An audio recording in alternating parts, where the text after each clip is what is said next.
Connor, kiddos. I am live from the dentist office again. I have to wait out here while Taylor's having some cavities filled. She was not flossing properly, so she had to have that done really fast.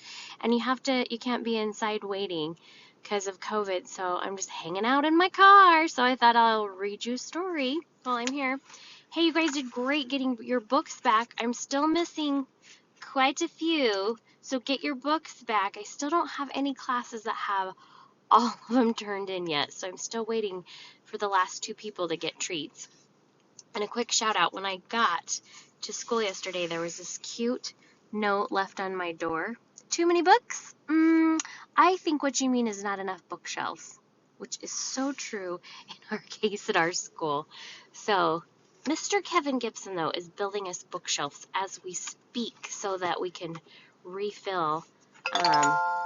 Sorry, my phone's going to make lots of sounds like that.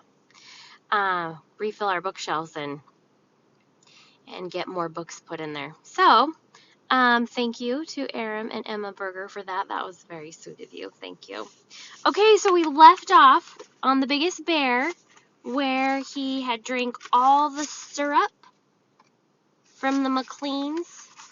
And so people in the town are getting very upset with him. So let's finish the rest of our story. Here we go.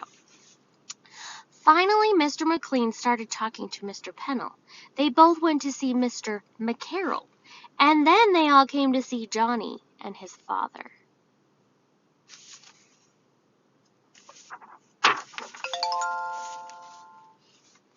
What they had to say about Johnny's bear was plenty.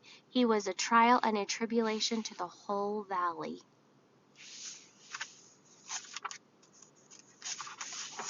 This might be one of the saddest pages. Well, not quite yet. After the neighbors had left, Johnny's father explained to Johnny that the bear would have to go back to the woods.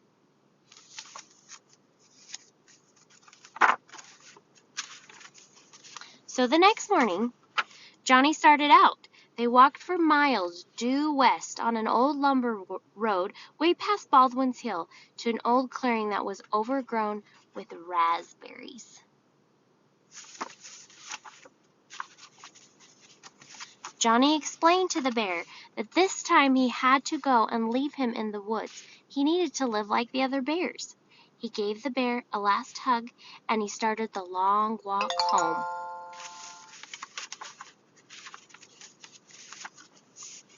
While he was doing his chores the next morning, Johnny saw that the bear hadn't stayed in the woods for very long.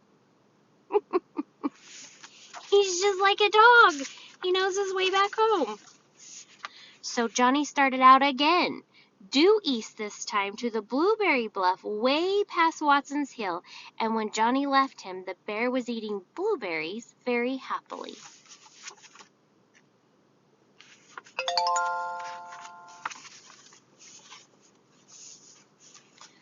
But 2 days later, he was back again.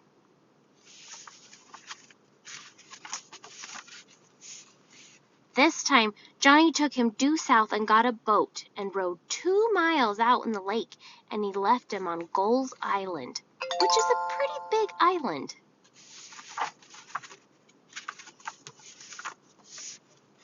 But the next morning, there he was again, and not very wet. Oh, I'm sorry, my phone keeps going off. Johnny and his father talked it over, and they decided there was only one thing to do. Johnny said he would do it. This is the saddest page. They didn't really have to go very far, but Johnny somehow kept on walking. They went north this time. There were no roads there, and it was a part of the woods where Johnny had never been before.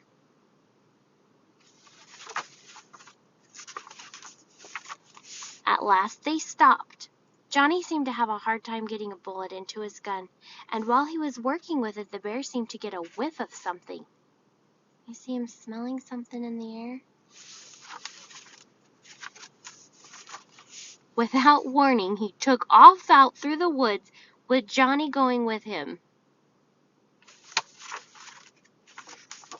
They went through the woods so fast that Johnny lost his gun, but he did hold on to the rope.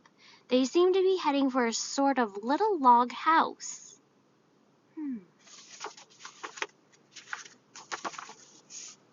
They went through that doorway pretty fast, and something came down with a bang, and they were instant prisoners.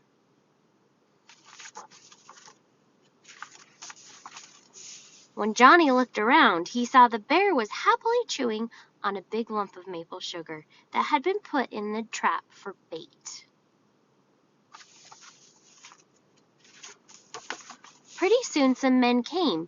They were a little surprised to see that Johnny was in there.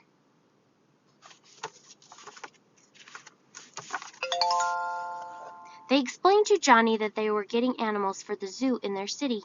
They were delighted with Johnny's bear. He was so much bigger than they had even hoped for. He is big, look at him.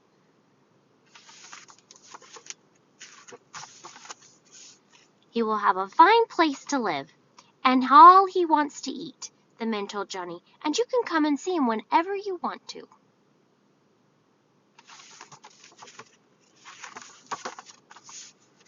I'll always bring him maple sugar, said Johnny.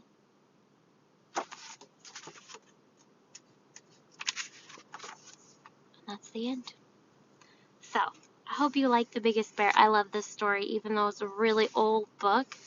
Sometimes the old ones are the best ones. All right, I hope you guys have a very lovely day. I'm sorry that it's raining so much. Hopefully you can find something fun inside to do. Maybe you could start a Monopoly, like, ongoing game. Sometimes we play Monopoly in our family, and then we leave it out on the table for, like, days and days, and we just keep playing and playing. But Mr. Eddie always wins. So we stopped playing. He's not invited to play games for a while. We think he's cheating. Okay. I love you guys. You can take your books back, remember, anytime. You just drop it off at the front desk. And I'll go in and check it tomorrow and see if anybody's brought more. Okay, have a great day.